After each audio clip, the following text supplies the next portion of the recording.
Kalian harus tahu kalau makanan tradisional Indonesia itu nggak semuanya benar-benar berasal dari Indonesia loh. Melainkan beberapa makanan tradisional tersebut merupakan hasil dari akulturasi budaya antara Indonesia dengan bangsa asing yang datang ke Indonesia pada zaman dulu. Bangsa asing tersebut selain mempengaruhi keadaan sosial Indonesia, juga mempengaruhi budaya yang ada di Indonesia, dan salah satunya budaya kuliner Indonesia. Seperti salah satu makanan khas Semarang yaitu lumpia, yang ternyata makanan tersebut hasil dari pernikahan dua pasangan yang berbeda kewarganegaraan. Kira-kira siapa yaitu, dan apakah ada makanan lainnya yang latar belakangnya seperti lumpia? Tonton video ini sampai habis. Jangan lupa like, komen, dan subscribe channel Media Semesta agar kalian mengetahui jawabannya. Karena saat ini Media Semesta akan membahas tentang sejarah 5 makanan tradisional Indonesia.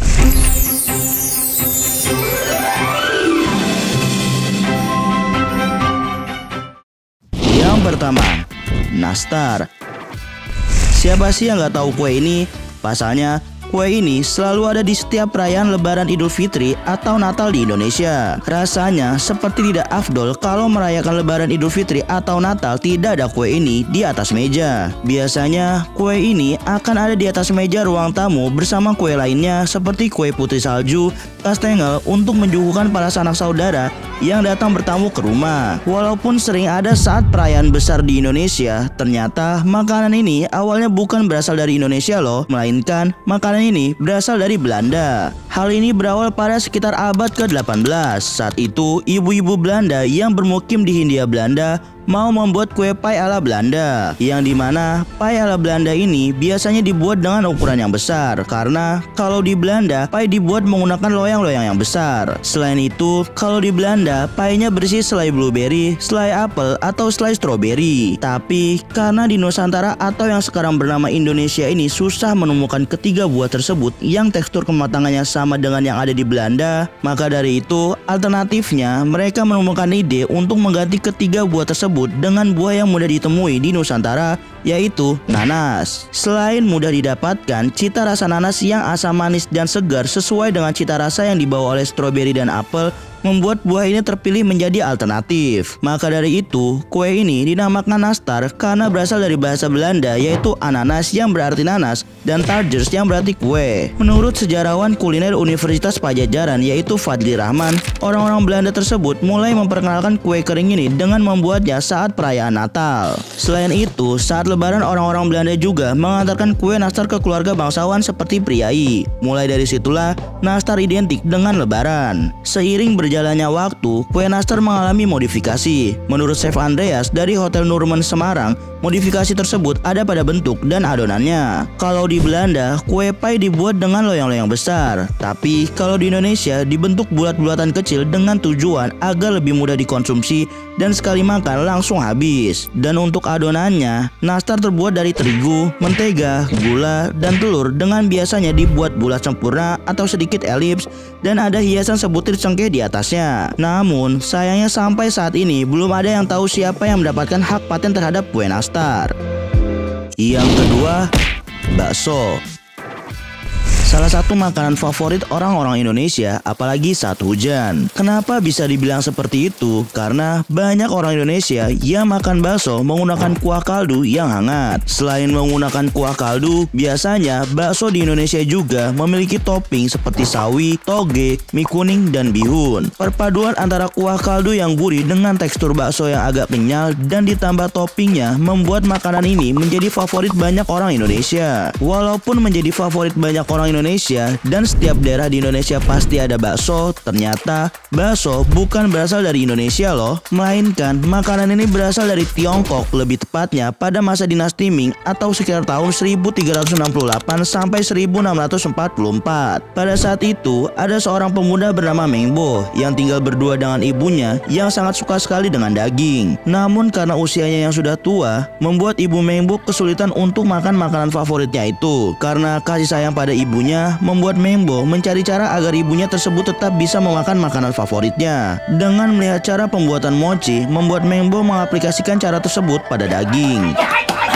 Saat itu, Mengbo langsung menumbuk daging yang tersedia dan membentuk daging tersebut menjadi bulatan-bulatan kecil. Setelah sudah terbentuk, daging yang dibuat bulat-bulat kecil tersebut disajikan ke ibunya menggunakan kuah kaldu hangat. Tidak disangka, ternyata makanan yang dibuat Mengbo tersebut memiliki cita rasa yang lezat dan membuat makanan tersebut tersebar ke seluruh daerah Fuzhou. Resep bakso yang dibuat oleh Mengbo pun diwariskan ke masyarakat Fuzhou secara turun-temurun. Selain menyebar ke daerah Fuzhou, bakso juga menyebar ke seluruh daratan Tiongkok, bahkan ke beberapa negara lainnya, salah satunya Indonesia. Tidak pasti kapan bakso masuk ke Indonesia, tapi yang pasti bakso bisa masuk ke Indonesia karena pedagang Tiongkok yang bermigrasi ke Nusantara. Hal ini dibuktikan dengan penamaan bakso yang dimana berasal dari kata bakso yang dimana itu merupakan bahasa Hokkien yang secara harfiah berarti daging yang digiling. Kalau dari daerah asalnya, bakso terbuat dari daging babi, tapi karena di Nusantara pada waktu itu mayoritas masyarakatnya Muslim, membuat bahan utama bakso diganti menggunakan daging sapi, kambing, ayam, hingga kerbau. Bakso di Nusantara pun berkembang ke seluruh penjuru karena rasanya yang cocok sekali dengan lidah orang Nusantara pada masa itu. Dengan tersebarnya bakso di seluruh penjuru Nusantara, membuat akulturasi budaya pun terjadi, sehingga resep bakso pun bervariasi menyesuaikan lokasi bakso tersebut berkembang. Apalagi Nusantara sangat kaya akan bumbu-bumbu rempah yang membuat bakso semakin sedap dan memiliki cita rasa yang berbeda setiap daerahnya. Dari akulturasi tersebut juga membuat bakso-bakso di Nusantara atau Indonesia lumayan berbeda dengan bakso yang ada di Tiongkok sebagai negara asalnya. Kalau di Indonesia, biasanya bakso disajikan menggunakan kuah kaldu yang banyak dan menggunakan kondimen. Sedangkan di Tiongkok tidak menggunakan kuah yang banyak dan tidak menggunakan kondimen, walaupun kadang ada menyajikan dengan mie yang terpisah. Selain itu, dari tekstur juga lumayan berbeda, karena tekstur bakso di Cina tidak sekenyal bakso-bakso yang tersebar di Indonesia. Yang ketiga, perkedel.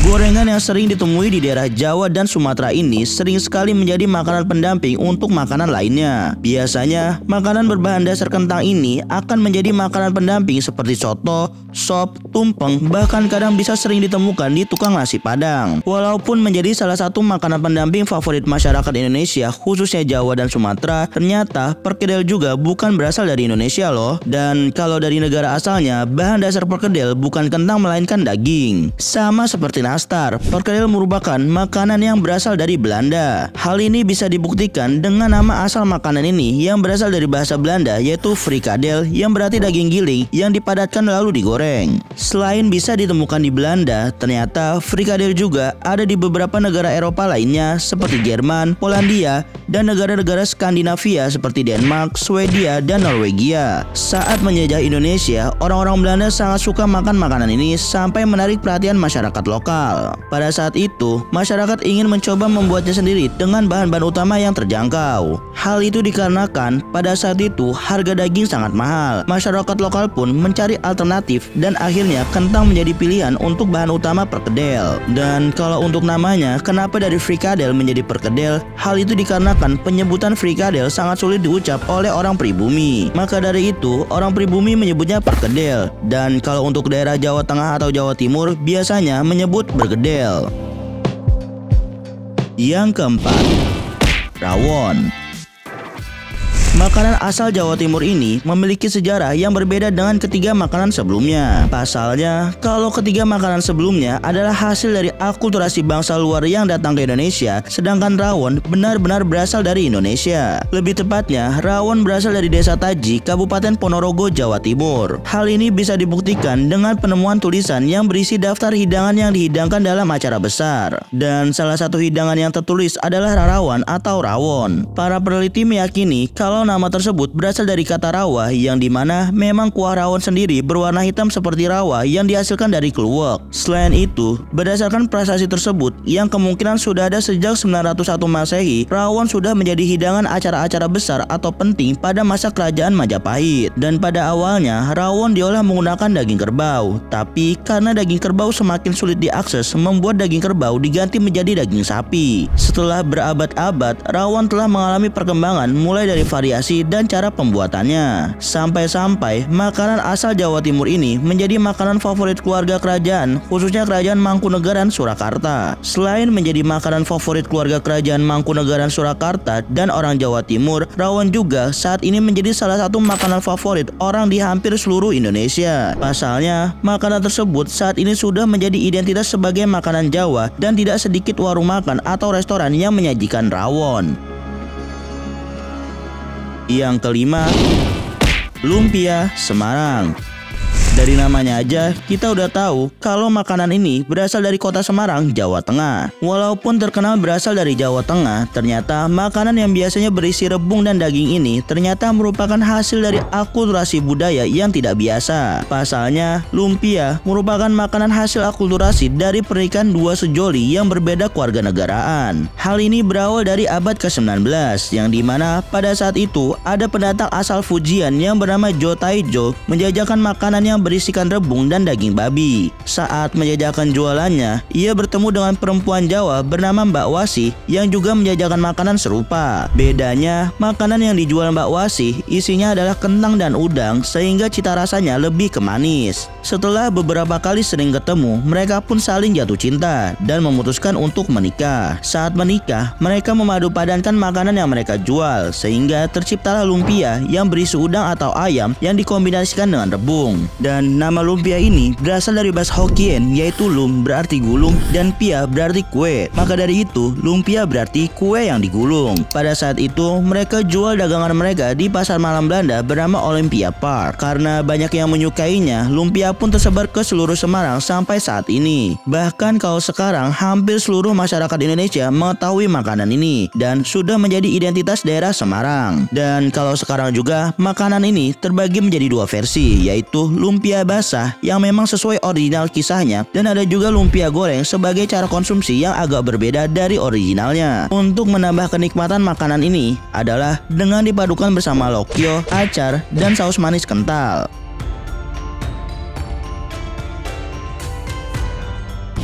Itulah sejarah beberapa makanan tradisional Indonesia yang ternyata banyak yang tidak benar-benar asli Indonesia. Walaupun seperti itu, sebagai orang Indonesia, kita tetap harus mempertahankan dan melestarikan makanan-makanan tersebut agar makanan Indonesia bisa dikenal ke generasi yang akan mendatang dan dikenal ke seluruh dunia. Terima kasih sudah menonton video ini sampai habis. Jangan lupa like dan komen video ini. Lalu jangan lupa juga subscribe channel Media Semesta agar kalian tidak ketinggalan info-info selanjutnya.